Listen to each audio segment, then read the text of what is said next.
৩,০০০ টাকার পণ্য না কিনলে সয়াবিন তেল বিক্রি না করার দায়ে রাজধানীর মিরপুরে প্রিন্স বাজারকে ৫০,০০০ টাকা জরিমানা করেছে র্যাবের ভ্রাম্যমাণ আদালত।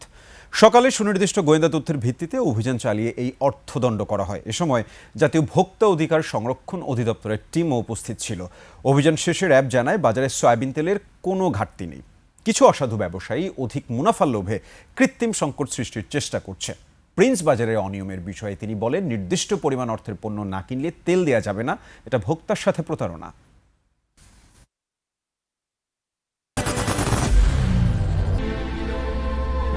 I am Ox.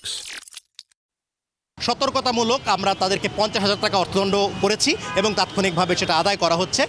আর এটা তাদেরকে সতর্ক করা হয়েছে, এটার মাধ্যমে আসলে সারা বাংলাদেশেই আমরা একটা মেসেজ প্রোভাইড করতে চাই যে কৃত্রিম সংকট বা এই ধরনের সরকারি অনুমোদন ব্যতীত বা সরকারি নির্দেশনা ব্যতীত কোনো ধরনের রেশনিং যেন করা না হয়।